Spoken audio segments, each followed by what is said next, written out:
Hello दोस्तों। तो welcome to next tech minds. तो आज हम देखने वाले हैं लीप ईयर वाला project.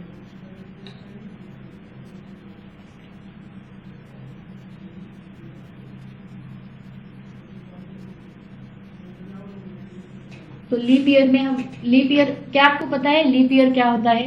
What is leap year? Let's play a game. Did you know some year have a bonus day? A leap year has 366 days, not 365. Why? Because the earth takes about 365 and 1/4 day to go around the sun.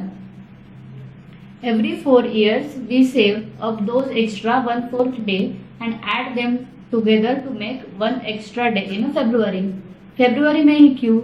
क्या आपको पता है फरवरी में सिर्फ 28 days रहते हैं? तो जब भी लीप ईयर आता है तो हमें फरवरी में 29 डेज आते हैं। Imagine if we don't do this, then एक दिन समर आपको दिसंबर में आएगा, फिर मई में विंटर सीजन आएगा। तो ऐसा चलेगा क्या? ऐसा चलता है क्या? तो नहीं चलता है। तो इसी कैलेंडर को सिंक रखने के लिए हमें 4 साल में एक बार लीप ईयर आता है, तो उसको हम बोलते हैं लीप ईयर। क्योंकि तब क्या होता है, सन जो होता है वो पूरा राउंड लगा के 365 डेज की जगह 366 डेज में कंप्लीट करता है।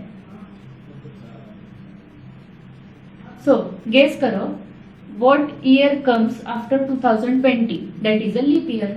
तो आप मुझे कमेंट सेक्शन में बताना। Why do we have leap year? तो let's go on a space journey. The earth takes 365 days and 6 hours to go around the sun. But our calendar only counts 365 days. So every year we lose our 6 years. क्या ये पता था आपको?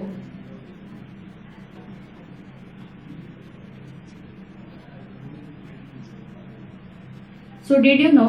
Can you find out how many days are in a regular year and in a leap year? तो ये भी answer comment section में डालना।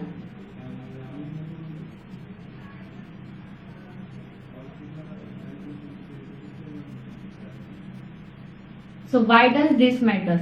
This rule makes sure our calendar stays in a sync with the Earth's trip around the sun. If we didn't follow the rules, our season would slowly shift and we might have winters in the summer. तो अगर ऐसा नहीं हुआ तो क्या होता है, तो सब कैलेंडर सिंक हो जाता है।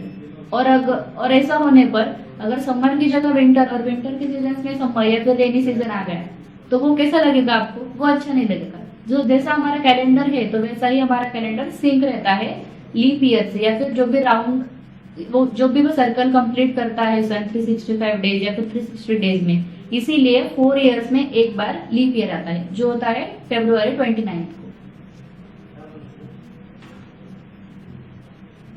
तो चलिए बढ़ते हैं हमारे प्रोग्राम की तरफ। लीप ईयर कैसे पहचाने?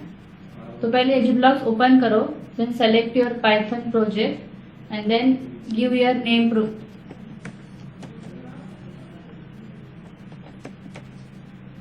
then simply click on create and start creating your project। तो इसमें पहले आपको वेरिएबल डिक्लेयर करना होगा। Declare variable year to store value given by the user.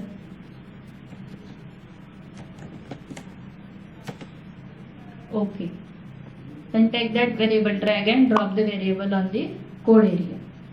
और उसमें फिर आपको इंटीजर और इनपुट पुट करना होगा। स्टेटमेंट ब्लॉक में जाके सिंपली इंट और इनपुट ड्रॉप करना है, और व्हाट इज योर नेम की जगह आपको एंटर द ईयर डालना है।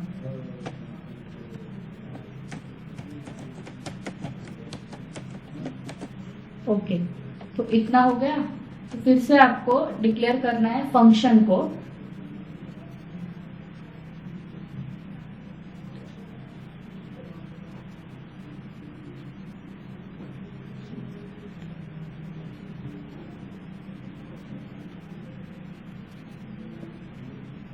तो ये देखो, जैसे हमने डिफाइन किया है एक फंक्शन, तो फंक्शन में फंक्शन नेम की जगह आपको लीप डालना है और ईयर डालना है।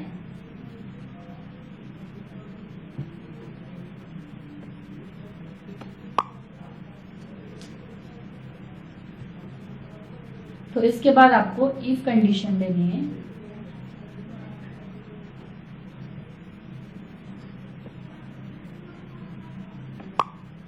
तो इफ कंडीशन में आपको ये डालना है कि आपका ईयर 400 से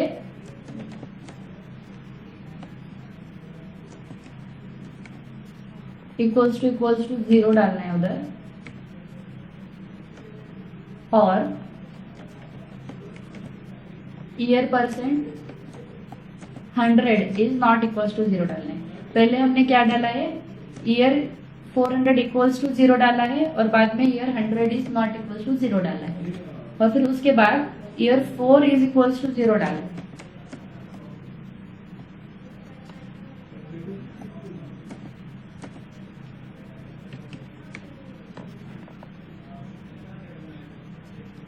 तो ओके, तो ये हो गया। फिर आपको प्रिंट करनी है स्टेटमेंट कि ये ईयर लीप ईयर है, मतलब this is a leap year.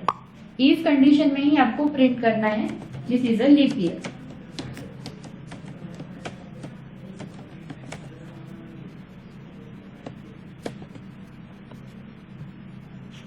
और फिर एल्स कंडीशन लेनी है।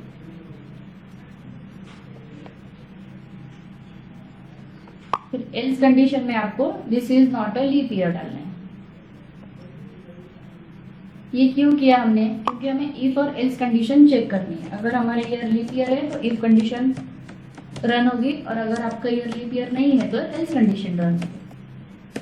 तो ये होने के बाद सबसे लास्ट में आपको लीप ईयर और आपका योर ओन कोड की जगह लिखना है, मतलब फंक्शन कॉल करना है लीप ईयर का ओन कोड में।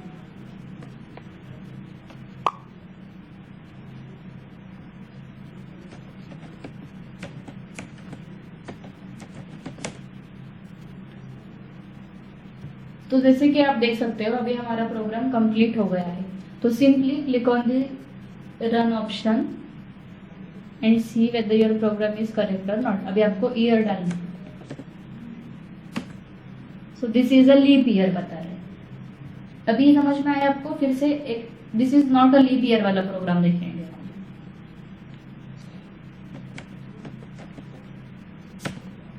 सी this is not a leap year बता रहे हैं। मतलब क्या होता है, 4 साल होने के बाद का जो साल आता है वो लीप ईयर होता है। इधर हम देख सकते हैं कि हमारा प्रोग्राम सक्सेसफुली रन हो गया है और आपका आउटपुट भी दिखा रहा है। तो अगर आपको ये लीप ईयर वाला प्रोग्राम अच्छा लगा तो please like share and subscribe जरूर कीजिए। और आपको नेक्स्ट वीडियो कौन से टॉपिक पे चाहिए कमेंट सेक्शन में ज़रूर बताएं। Thank you.